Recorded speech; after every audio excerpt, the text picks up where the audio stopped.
कालका जी मुख्यमंत्री आतिशी की ये सीट है। पिछली बार उन्होंने यहाँ पर चुनाव में जीत दर्ज की थी, 10,000 से ज्यादा वोटों का अंतर था।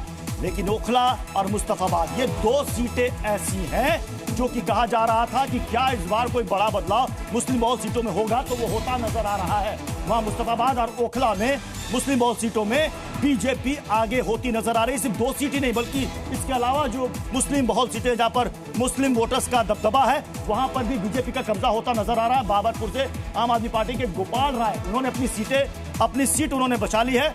गोपाल राय जो शुरुआती रुझान में वो आगे चल रहे हैं, लेकिन सबसे बड़ी खबर यह है कि कालका जी हो, ग्रेटर कैलाश हो, जंगपुरा हो, इन सीटों के जो इस वक्त रुझान आ रहे हैं वो आम आदमी पार्टी के लिए बहुत अच्छे संकेत नहीं कहा जा सकते। लेकिन अरविंद केजरीवाल ने शुरुआती पिछड़ने के बाद उन्होंने बढ़त जरूर बना ली है नई दिल्ली सीट से, लेकिन जो मुख्यमंत्री है वर्तमान मुख्यमंत्री आतिशी वो अपनी सीट से पिछड़ रही है।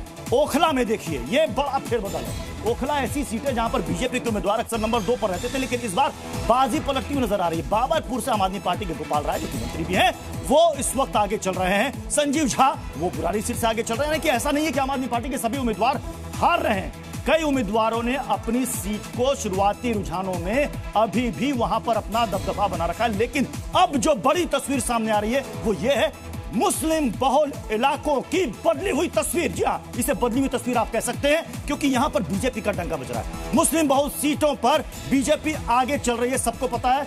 12 से 13% दिल्ली में मुस्लिम वोटर्स हैं, और अगर आप देखेंगे संख्या के लिहाज से तो लगभग 10 सीटें ऐसी हैं जो सीधे सीधे वहां पर मुस्लिम वोटर असर रखते हैं, और यहां पर बीजेपी का आगे निकल रहा है। ये देखिए बल्ली महाराज सीट से बीजेपी आगे, शकूर बस्ती से बीजेपी आगे चल रही है, तुगलकाबाद सीट से बीजेपी आगे चल रही है। तमाम मुस्लिम बहुल सीटें हैं। मुस्तफाबाद सबसे ज्यादा चर्चा में रहने वाली सीट इस बार के चुनाव में, वहां से भी बीजेपी आगे बढ़ रही है। ओखला की सीट से भी बीजेपी आगे बढ़ रही है। ये तमाम मुस्लिम बहुल सीटें हैं जहां पर यह बड़ा बदलाव आखिर कैसे हुआ ये विश्लेषण का सबसे बड़ा मुद्दा बनेगा, क्योंकि इन तमाम सीटों में एआईएमआईएम ने अपने उम्मीदवार प्रत्याशी नहीं उतारे थे। जो बार बार विपक्ष आरोप लगाता है कि एआईएमआईएम अक्सर बीजेपी की बी टीम के तौर पर काम करती है, लेकिन सिर्फ मुस्तफाबाद और ओखला को छोड़कर तो बाकी सीटों पर आखिर बीजेपी ऐसा कमाल क्यों कर रही है, यह भी एक राजनीतिक चर्चा का विषय बनेगा।